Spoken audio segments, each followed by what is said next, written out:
Captain Jake Morrison stood on the bridge of his ship and watched the stars through the big window. Something was wrong, and he could feel it in his bones. The communication screen in front of him showed nothing but static noise. For 3 days, now every human ship and colony had gone quiet. Jake pressed the button again and spoke into the microphone. "Earth Control, this is Captain Morrison on the UES Defiance. Please respond." His voice echoed in the empty bridge, but no answer came back. Only the ugly sound of static filled the air. Lieutenant Amy Carter sat at her station nearby and shook her head. She had been trying to contact other ships for hours. Her fingers moved quickly over the buttons and switches, but nothing worked. "Captain, I cannot reach anyone. Not Earth, not Mars, not even the mining stations near Jupiter. It is like every human in the galaxy just disappeared." Jake walked over to her station and looked at the screens. The Galaxy communication network was still working fine. He could see alien ships talking to each other all around them. The Zephyrian traders were sending messages to their home world. The Valdari military was coordinating their patrols. The Krolex merchants were haggling over prices on distant worlds. Everyone was talking except humans. Commander Lisa Brooks came up from the lower deck with a worried look on her face. "Captain, I just checked our records. We have been cut off from the main communication grid. Someone has blocked all human frequencies across the entire galaxy." Jake felt his stomach drop. This was not an accident or technical problem. Someone had done this on purpose. How is that even possible? The communication network belongs to the Galactic Council. No single race can control it. Lisa handed him a data pad with information on it. Unless multiple races work together, the elder races have been meeting in secret for months. The Zephyrians, Valdari, and Krolex Alliance have been discussing what they call the human problem. Amy looked up from her station with fear in her eyes. "What human problem? We have been peaceful. We trade fairly. We follow galactic law." Jake read the information on the datapad and his face grew dark. For the past 50 years, humans had been expanding fast across the galaxy. They built colonies on worlds other races thought were impossible to live on. They solved problems that had puzzled alien scientists for thousands of years. They made friends with younger races that the elder races wanted to keep under control. "They think we're growing too fast," Jake said quietly. "They think we are dangerous." The ship computer made a beeping sound, and a message appeared on the main screen. It was from Admiral Frank Collins on Earth. The message was old, sent 3 days ago just before the blackout started. Jake pressed play, and the Admiral's face appeared. "To all human ships and colonies, the Galactic Council has implemented something they call the Quarantine Protocol. All human communication has been cut off. All human ships are now considered rogue vessels. All human colonies are under economic blockade. We are alone out here now." The message continued with more bad news. "The elder races claim we are spreading too fast and disrupting galactic stability. They want us to return to our home system and stay there. Any human ship found outside of Sol space will be treated as a hostile vessel." Amy stood up from her chair with anger in her voice. "They cannot do this. We have rights. We signed the Galactic Charter." Lisa shook her head sadly. "The Charter only protects races that the Council recognizes as stable. Apparently, they think humans are too unpredictable and aggressive." Jake looked around his bridge at his crew. These were good people who had families on distant worlds. They had children in schools on Mars and parents on the farming colonies near Alpha Centauri. Now they were cut off from everyone they loved. "How many human ships are out here?" Jake asked. Lisa checked her records. "At least 3,000 vessels of different sizes, military ships, cargo haulers, science vessels, passenger ships, plus all the colonies and space stations." Jake walked to the big window and looked out at the stars again. Somewhere out there, millions of humans were trying to figure out what had happened. They were scared and confused and alone. The aliens thought isolation would make humans weak and force them to give up. They made a big mistake, Jake said quietly. Amy and Lisa looked at him with questions in their eyes. "What do you mean, Captain?" Amy asked. Jake turned around and looked at his crew with determination in his eyes. "They think cutting us off will break us. They think humans will panic and fight each other when we are alone. They do not understand something important about our species." "What is that?" Lisa asked. Jake smiled for the first time in days. "Humans do not break when they are cornered. They get creative. They adapt. They work together. And when someone threatens their families and friends, they get very, very angry." The static on the communication system suddenly cleared for just a moment. Through the noise came a voice from another human ship somewhere in the darkness. "This is Captain Ben Clark on the merchant vessel Liberty. Any human ships out there? We are not alone. Repeat, we are not alone." Jake grabbed the microphone and replied, "This is Captain Morrison. We hear you, Ben, and you are right. We are definitely not alone." 3 months had passed since the galaxy went silent for humanity. Captain Jake Morrison walked through the cargo bay of his ship and watched his crew work on strange new equipment. They had learned to adapt quickly to their situation. The isolation that was supposed to break them had made them stronger instead. Lieutenant Amy Carter had figured out how to use old emergency beacons to talk to other human ships. These beacons used quantum entanglement technology that the aliens could not block or detect. Every day, more human vessels joined their growing network. Jake now commanded not just his own ship, but a fleet of over 200 vessels hiding in the empty space between star systems. On the colony world of New Austin, Governor Ryan Phillips stood in his office and looked at reports from across human space. The alien blockade was supposed to starve the colonies into surrender. Instead, the colonists had learned to grow their own food and make their own tools. They had stopped relying on alien technology and started building better versions themselves. "The food production is up 30% from last month," his assistant told him. "The engineering teams have figured out how to make our own fusion, reactors without alien parts, and the defense systems are almost ready." Ryan smiled as he read the reports. The aliens had underestimated human creativity. When humans could not buy what they needed, they simply invented it themselves. When trade routes were blocked, they found new ones. When old friends abandoned them, they made new alliances with younger races who were tired of elder race control. Pilot Kate Sullivan flew her small cargo ship through asteroid fields where alien sensors could not follow. She carried supplies between isolated human settlements and messages between separated families. Her ship was fast and quiet, painted black to blend with space. The aliens called ships like hers smugglers, but humans called them lifelines. Kate docked at Mining Station Gamma 7 and found Dr. Alex Turner waiting for her in the cargo bay. He looked excited and worried at the same time. "Kate, I need you to take something very important to Captain Morrison.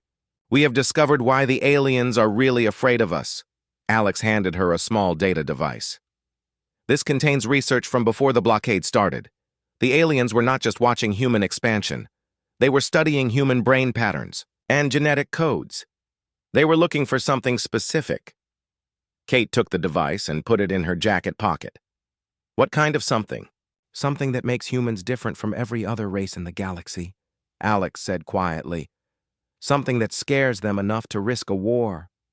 Far away on the alien world of Kepler Prime, Ambassador Helen Rogers sat in her small prison cell and watched alien ships prepare for battle through her window.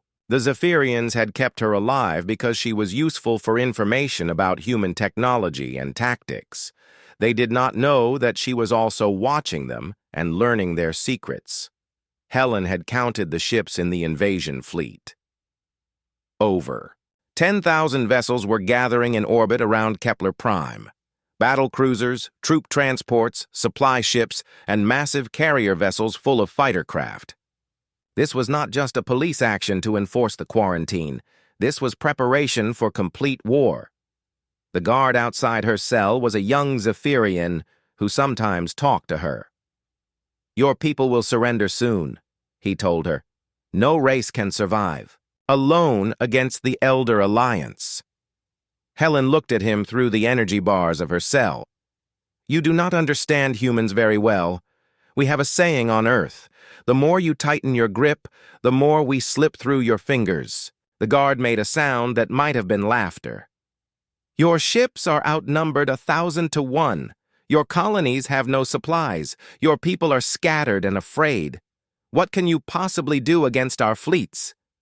Helen smiled in a way that made the guard step back. "We can do what humans always do when someone tries to destroy us. We can surprise you."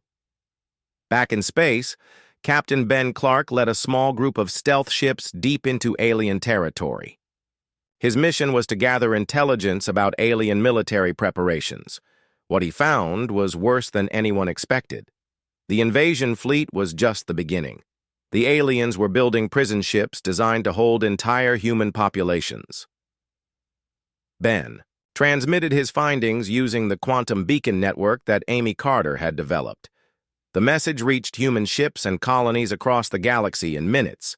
The aliens were not planning to just defeat humanity. They were planning to capture every human alive and imprison them forever. On his ship, Jake Morrison received the intelligence report and felt cold anger fill his chest. He called together the captains of all the ships in his fleet using the quantum communication system. Faces appeared on screens around the bridge as hundreds of human commanders joined the emergency meeting. "By now you have all seen Ben's report," Jake said to the assembled captains. "The aliens are not just trying to control us. They want to eliminate us as a free people. They want to put every human in a cage." Captain Maria Santos from the science vessel Explorer spoke first. "What are our options? We cannot fight 10,000 ships with 200. Jake looked at the faces on the screens. These were good people who had families to protect and homes to defend.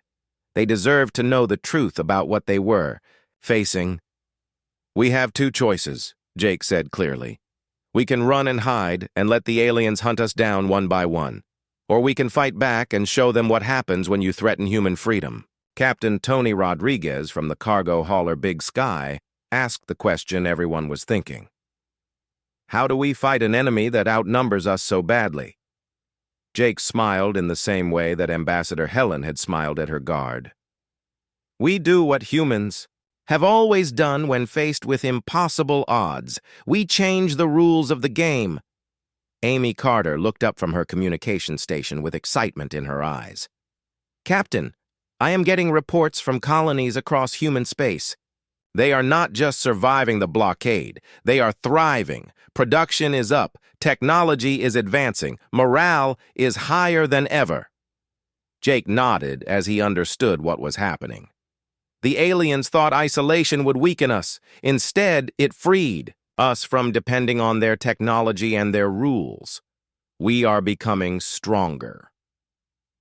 The quantum communication network that connected all human ships and colonies began to carry a new kind of message. Not requests for help or reports of hardship, but offers of assistance and declarations of defiance. Humanity was no longer scattered and afraid. They were united and angry and ready to fight. Dr. Angela Morris had not slept in 3 days. She sat in her laboratory on the research station orbiting Jupiter and stared at data that should not exist. The Quantum Consciousness Mapping Project had been her life's work for 10 years. When the alien blockade cut them off from oversight and funding, she thought the project was dead. Instead, being alone had allowed her team to make discoveries that would have been impossible under normal conditions. "Show me the brain scan results again," Angela said to her assistant, Dr. Patricia Young. The holographic display filled the room with colorful patterns that looked like galaxies spinning in space. These were not pictures of stars and planets. These were pictures of human thoughts. Patricia pointed to the swirling patterns with excitement in her voice. "Every other species in our database shows linear thought patterns. Their consciousness operates on fixed frequencies like radio signals. But humans are completely different." Angela studied the display carefully. Where alien consciousness looked like straight lines and simple shapes, human consciousness looked like complex storm systems. The patterns shifted and changed constantly, creating new connections and possibilities every second. Our minds exist in quantum superposition, Angela said quietly. We can think about multiple possibilities at the same time. While other races think in sequence, humans think in parallel dimensions. Patricia nodded and brought up comparison data from their alien research partners. This explains everything. Why humans advance so fast technologically. Why we find solutions to problems that stump other races for thousands of years. Why the elder races are afraid of us. Angela felt pieces of a huge puzzle clicking together in her mind. The quantum nature of human consciousness was not just an interesting scientific fact. It was an evolutionary advantage so powerful that it threatened the established order of the galaxy. Far away in space, Captain Ben Clark received the research data through the quantum beacon network. He was leading a stealth mission deep into Zephyrian territory when the information reached his ship.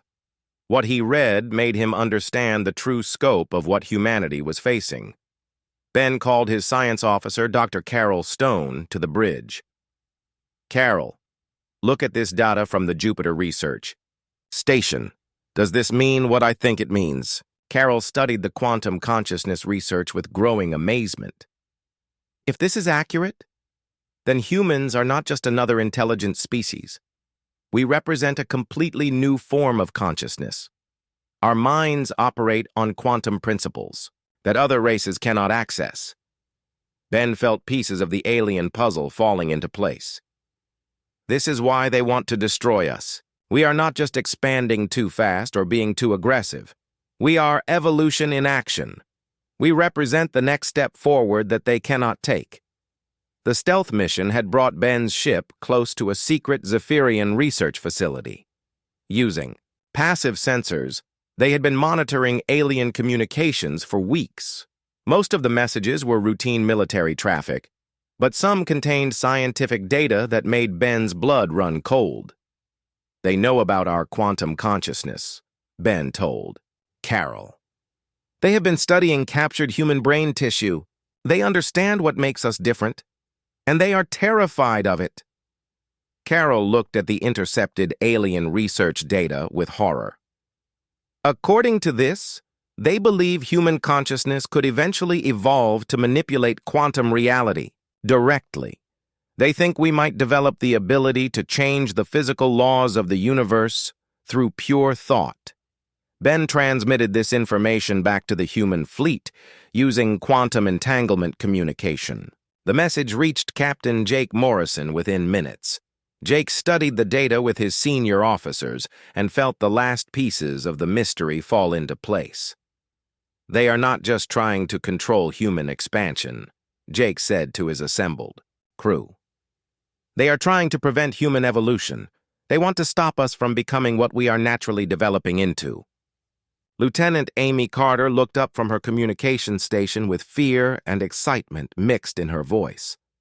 Captain, if the aliens are right about human potential, then we are fighting for more than just our freedom. We are fighting for the right to evolve. Jake walked to the big window on his bridge and looked out at the stars. Somewhere in that darkness, 10,000 alien warships were preparing to destroy every human colony and capture every human being. They called it a police action to maintain galactic stability. Now Jake understood it was really an attempt to prevent the next stage of consciousness evolution. Dr. Angela Morris continued her research on the Jupiter station with desperate intensity. The quantum consciousness data was more than just scientific discovery. It was the key to human survival. If her team could understand how human minds operated in quantum space, they might be able to develop defenses against alien attacks. Patricia, what happens if we try to enhance the quantum properties of human consciousness instead of just studying them? Angela asked. Patricia ran calculations on her computer and showed Angela the results. Theoretically, enhanced quantum Consciousness could allow direct manipulation of subatomic particles. A human mind operating at full quantum potential could change matter and energy through focused thought.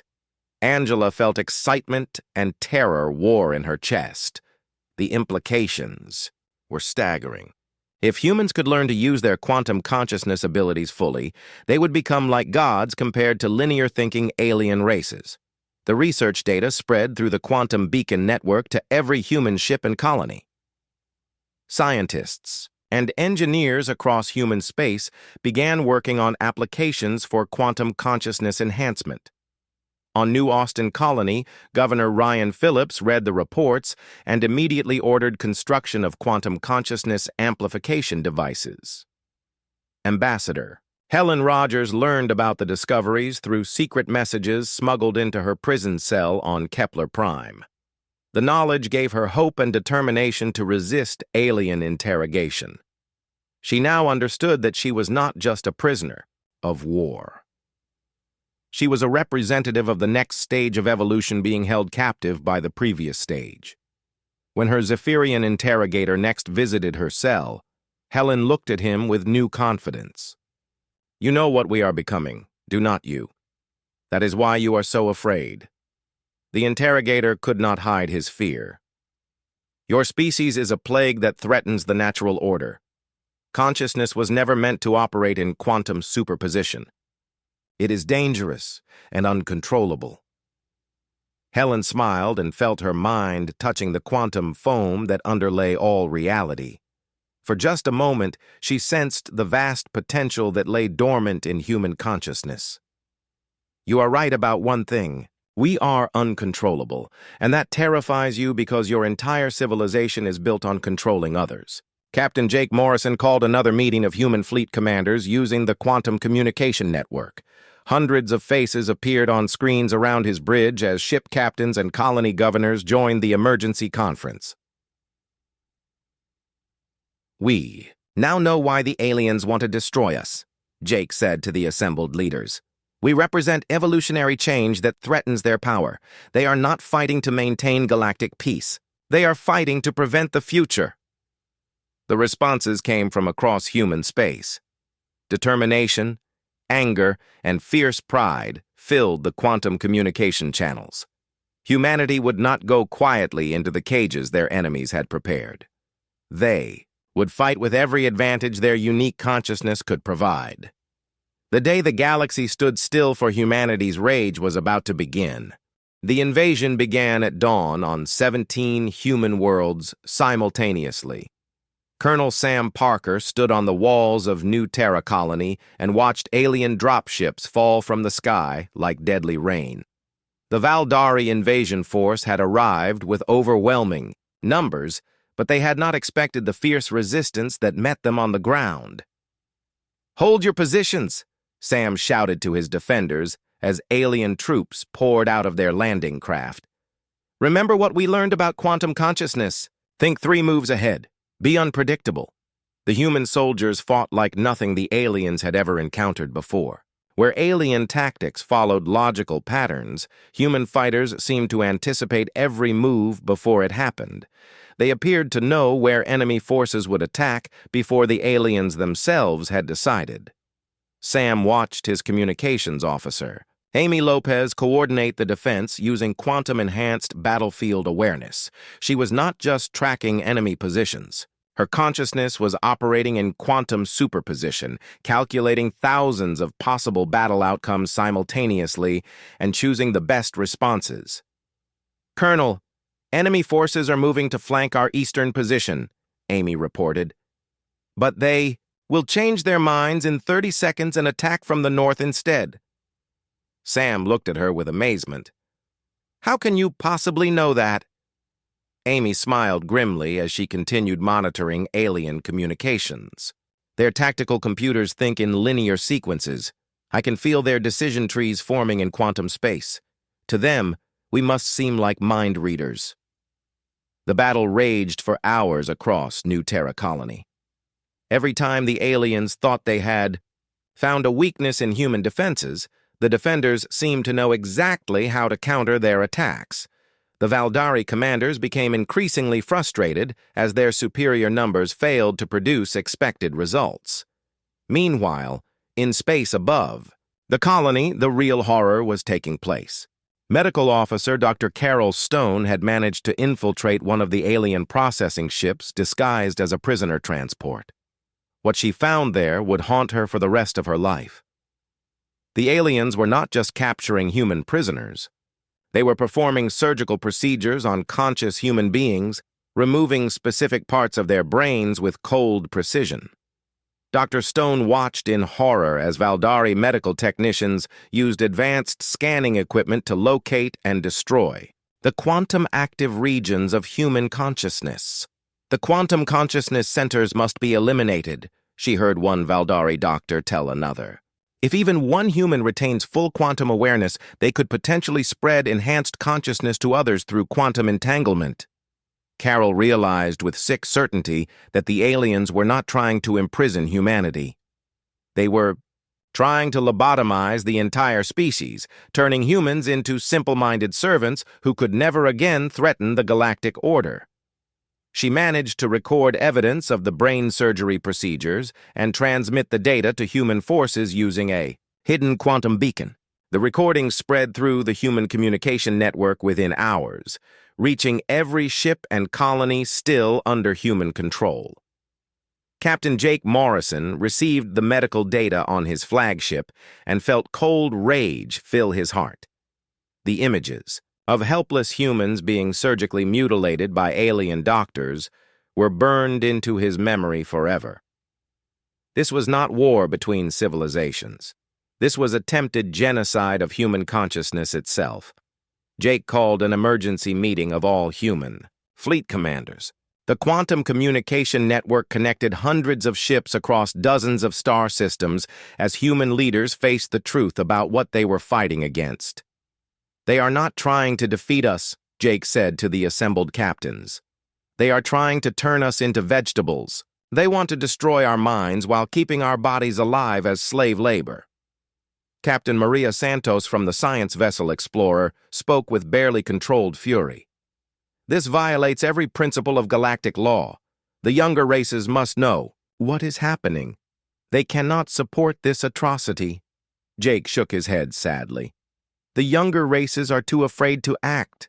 They remember what happened to the last species that challenged the elder races. Complete extinction. They think staying silent will keep them safe. Across human space, the news of the surgical mutilations had an immediate effect. Colonies that had been considering surrender instead prepared for desperate resistance. Ship crews that had been ready to flee instead turned toward the enemy. The aliens had shown humanity exactly what fate awaited them if they lost this war. Governor Ryan Phillips received the medical data on New Austin Colony and immediately broadcast it to his population. The response was swift and unanimous. Every colonist volunteered for military service. Factories switched to producing weapons and defensive systems. Children too young to fight helped by carrying supplies and messages. They want to cut out our souls, Ryan told his people over the colony communication system. They want to turn us into empty shells walking around in human bodies. We will die before we let that happen. Ambassador Helen Rogers learned about the surgical procedures through smuggled information in her prison cell on Kepler Prime. She now understood why her captors kept her alive and conscious. They were studying her brain patterns, learning how to most efficiently destroy human quantum consciousness. When her interrogator next visited her cell, Helen confronted him with newfound determination. I know what you are doing to captured humans. You are not soldiers fighting a war. You are butchers destroying minds. The Zephyrian interrogator showed no emotion at her accusation. We are preventing a catastrophic disruption of galactic stability. Human quantum consciousness is a cancer that must be removed before it spreads to other species.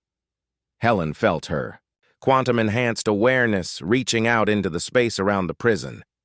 For the first time, she began to understand the true scope of human potential. Her consciousness touched the quantum field that connected all matter and energy in the universe. You are afraid because you know what we could become, Helen said quietly. You have spent millions of years controlling the galaxy through fear and violence. Now evolution is creating something you cannot control. The interrogator stepped back as Helen's consciousness began to affect the physical matter in her cell. The energy bars flickered and sparked as her quantum awareness interfaced directly with their power systems. Impossible, the interrogator whispered. No species can manipulate matter through consciousness alone. Helen smiled as she felt her mind touching the fundamental forces of reality. You just learned something important about humans. We do not accept the word impossible. Back on New Terra Colony, Colonel Sam Parker's defenders had achieved the impossible. Despite being outnumbered 10-1, they had stopped the alien invasion cold. The quantum-enhanced tactical awareness of human fighters had proved superior to alien numerical advantage. Sam stood among his exhausted but victorious troops and looked up at the alien ships still in orbit above them. The ground battle was won, but the war was far from over. The aliens had thousands of ships and millions of soldiers. Humanity had courage, determination, and quantum consciousness. "What are your orders, Colonel?"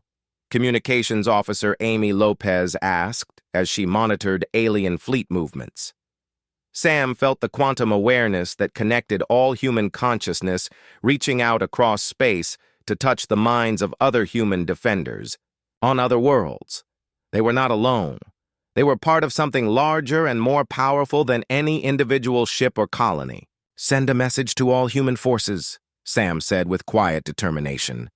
"Tell them that New Terra still stands. Tell them that humans do not break when cornered. Tell them that the aliens just learned what happens when you threaten to destroy human souls." The message spread through the quantum communication network to every human ship and colony. The impossible defense of New Terra became a symbol of hope and defiance for all humanity. The aliens had shown their true intentions, but they had also revealed their fundamental weakness. They thought in linear patterns while humans thought in quantum superposition. They planned for expected outcomes while humans created unexpected possibilities. They tried to control the future while humans were busy inventing it. The day the galaxy stood still for humanity's rage was about to reach its crescendo. The human counterattack began everywhere at once. Captain Jake Morrison stood on the bridge of his flagship and watched as 50 star systems erupted in simultaneous strikes against alien forces. This was not conventional warfare. This was quantum, consciousness unleashed as a weapon of liberation. Engineer Tony Martinez had spent months converting mining ships into something the galaxy had never seen before. His quantum disruptor vessels looked like ordinary cargo haulers, but they carried devices that could manipulate reality at the subatomic level. When they struck alien warships, the enemy vessels did not just explode. They ceased to exist, erased, from the quantum foam of space-time as if they had never been built. "Target the Valdari battlecruiser," Tony called out to his weapon operator. "Remember, do not just destroy it. Remove it from reality completely." The mining ship Crater King fired its quantum disruptor at the massive alien warship. The beam struck the enemy vessel and began unraveling its molecular structure atom by atom. Within seconds, the battlecruiser simply vanished, leaving not even debris behind. The Valdari escort ships found themselves guarding empty space where their flagship had been moments before. Dr. Patricia Young worked frantically in her laboratory aboard the science vessel Explorer. She had developed something that military experts said was impossible: consciousness warfare. Her quantum virus programs could infect alien computer networks through pure human will, transmitted across quantum dimensions. The Zephyrian fleet is trying to coordinate their attack on the Mars colonies, her assistant reported. Their command ship is using quantum encrypted communications. Patricia smiled and placed her hands on the quantum consciousness interface she had built. Encryption means nothing when you can think in 11 dimensions simultaneously. She focused her enhanced consciousness on the alien command network and felt her mind slide through quantum space into their computer systems. To the aliens, their secure networks suddenly turned against them. Ship computers began targeting their own allies. Navigation systems sent vessels careening into each other. Weapon systems shut down or fired randomly into space. The Zephyrian admiral watched in horror as his perfectly organized fleet dissolved into chaos. "How are they doing this?" he demanded of his technical officers. "Our systems are quantum encrypted and isolated from external networks." His chief technicians stared at readouts that made no sense. "Admiral, it appears human consciousness can directly interface with quantum computing systems. They are not hacking our networks. They are thinking their way into them."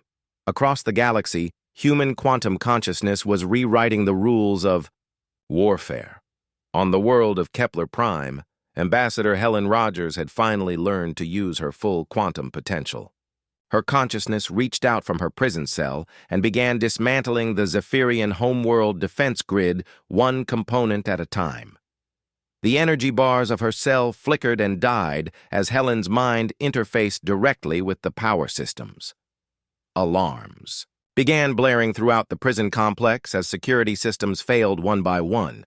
Guards ran through corridors trying to understand why their technology was malfunctioning so completely. Helen walked out of her cell with quantum energy crackling around her like controlled lightning. She moved through the prison complex unopposed, as her consciousness disabled every weapon and barrier in her path. The Zephyrian guards could only watch helplessly as their most dangerous prisoner liberated herself through pure thought. "This is impossible," her former interrogator whispered as Helen approached his command center. "Matter cannot be controlled by consciousness alone." Helen smiled and gestured toward the prison complex that was falling apart around them. "You spent so much time studying human limitations that you never bothered to learn about human potential. On Earth, Dr. Amanda Lee had gathered a team of 30,000 volunteers for the most ambitious quantum consciousness experiment ever attempted. They were going to link their minds together and project their combined awareness across interstellar space to the Zephyrian homeworld. "Remember," Amanda told the assembled volunteers, "you are not just 30,000 individuals. You are one consciousness operating in quantum superposition across 30,000 parallel probability streams."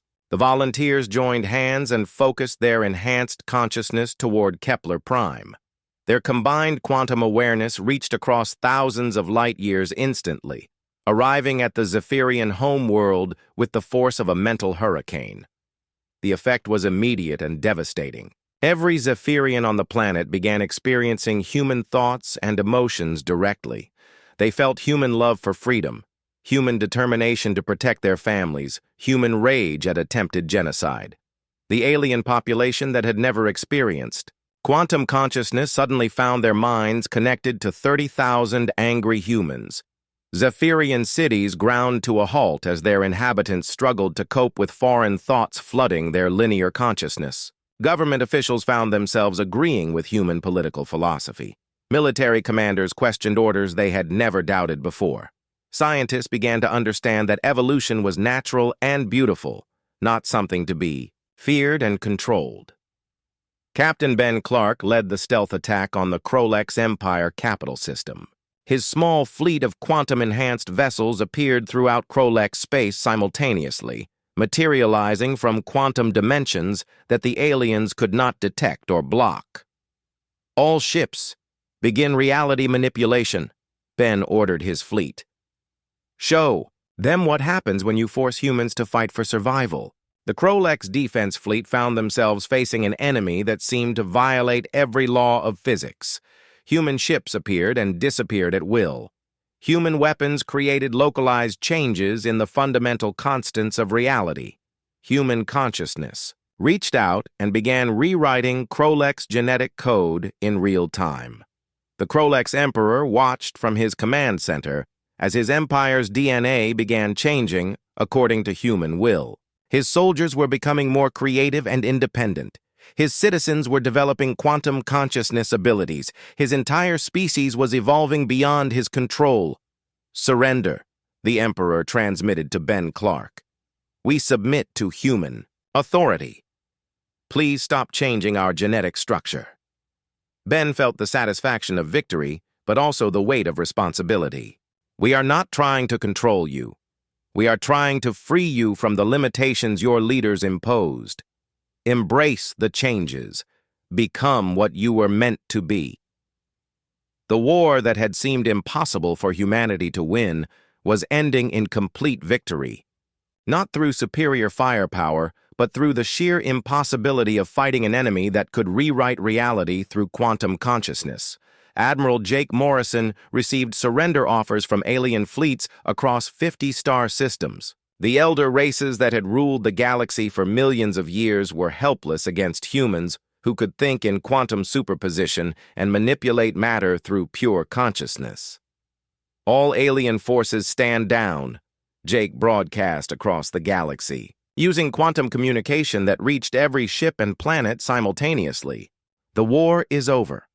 The age of elder race dominance has ended. Welcome to the era of consciousness evolution. In her laboratory on the Jupiter Research Station, Dr. Angela Morris monitored the quantum consciousness readings from across human space. The levels were off her instruments. Humans everywhere were evolving at an accelerated rate, developing abilities that seemed like magic to linear-thinking species. "Patricia, look at these readings," Angela called to her assistant.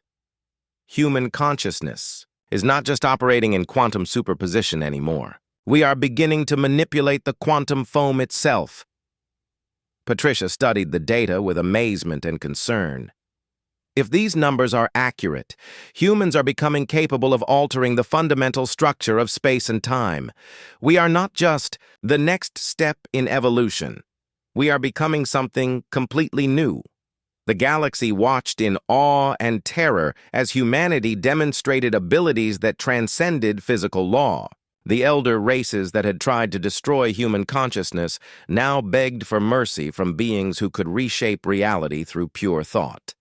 The day the galaxy stood still for humanity's rage had become the day the universe itself began to change. And humanity was just getting started. The war ended not with explosions, but with silence. Across the galaxy, alien fleets powered down their weapons and waited for instructions from their new human supervisors. The elder races that had ruled for millions of years now looked to a species they had tried to destroy for guidance about the future. Admiral Jake Morrison stood before the reformed Galactic Council and looked at representatives from 1,000 different species. The great assembly hall that had once echoed with elder race dominance now hummed with quantum consciousness energy as human awareness touched every mind present. "We did not want this war," Jake said to the gathered aliens. "You forced it upon us when you tried to destroy our right to exist and evolve. You thought isolation would weaken us. You thought superior numbers would defeat us. You thought controlling communication would break our spirit." The Zephyrian representative, his consciousness still reeling from contact with human quantum awareness, spoke with newfound humility. "We underestimated your species completely. We thought consciousness evolution was dangerous and uncontrolled. We were wrong." Jake nodded and gestured toward the human delegation that had arrived with him. Dr. Angela Morris sat with quantum energy patterns dancing around her like visible thoughts. Engineer Tony Martinez had matter reorganization fields active around his hands. Ambassador Helen Rogers projected her consciousness across multiple dimensions simultaneously. "You saw our abilities as a threat to galactic order," Jake continued. "But evolution is not something you can stop or control. It is something you can join or be left behind by." The Valdari military commander who had ordered the brain surgery procedures on captured humans now spoke with shame in his voice. "We committed atrocities against your people. We tried to destroy your consciousness rather than learn from it. How can you forgive such crimes?" Dr. Patricia Young stood up from the human delegation and addressed the alien commander directly. "We cannot forget what you did, but we can choose to move beyond it. Quantum consciousness teaches us that every moment contains infinite possibilities for change and growth. The reformed Galactic Charter was simple and revolutionary. All species would have equal representation regardless of age or technological level. Consciousness evolution would be recognized as a fundamental right. No race would ever again face extinction for the crime of advancing beyond their neighbors. Dr. Amanda Lee, now Director of Galactic Consciousness Research, established new protocols for species that wanted to develop quantum awareness. Volunteers from younger races lined up to participate in consciousness enhancement programs. The rigid hierarchy that had stifled galactic progress for eons dissolved into cooperative exploration of mental potential. "The universe is far stranger and more wonderful than any of us imagined," Amanda told a gathering of alien scientists. "Human quantum consciousness is just the beginning. Every species has unique mental abilities waiting to be discovered and developed." On the former prison world of Kepler Prime, massive construction projects were underway. The planet that had been used to hold political prisoners was being converted into a research center for consciousness studies. Former guards worked alongside former prisoners to build laboratories where any species could explore the limits of mental evolution. Ambassador Helen Rogers, now serving as Director of Interspecies Relations, walked through the construction sites with former Zephyrian interrogators who had become her research partners. "You spent so much energy trying to prevent change," she told them. "Imagine what you could accomplish if you embraced it instead." The quantum communication network that had united humanity during the war now connected every species in the galaxy. Linear-thinking races learned to interface with quantum consciousness through technological assistance. The elder races discovered that age brought wisdom, but youth brought innovation, and both were necessary for continued growth. Captain Ben Clark commanded the new Galactic Exploration Fleet, leading mixed crews of humans and aliens on missions to discover what lay beyond the known galaxy. Ships equipped with consciousness-driven, faster-than-light travel could reach distant galaxies in days rather than centuries. "The Andromeda Galaxy has at least 50 species we have never encountered," Ben reported to the Galactic Council. "Some of them have consciousness abilities that make human quantum awareness look primitive by comparison." The discovery that consciousness evolution was happening throughout the universe changed everything. The galaxy was not an isolated pocket of life struggling against entropy. It was part of a vast community of mental evolution that spanned multiple universes and dimensions. Colonel Sam Parker, now Minister of Galactic Defense, worked with former enemies to establish new security protocols. The threats facing the galaxy were no longer wars between species, but encounters with hostile consciousness entities from parallel dimensions and the challenge of protecting young races from evolution too rapid for their societies to handle. "We learned that diversity makes us stronger," Sam told his mixed staff of human and alien officers. "A galaxy where every species thinks the same way is a galaxy doomed to stagnation." Engineer Tony Martinez led research teams developing new technologies based on consciousness manipulation of matter and energy, starships that could be built by thinking them into existence, planets that could be terraformed through collective mental effort, energy sources that drew power directly from the quantum foam of space-time. "We are limited only by our imagination," Tony explained to amazed alien engineers.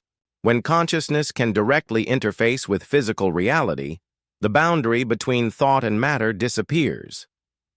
Dr. Carol Stone established medical centers throughout the galaxy where species could receive treatment for consciousness-related disorders.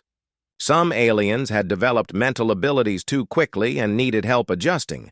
Others had been artificially limited by their governments and needed assistance reaching their natural potential.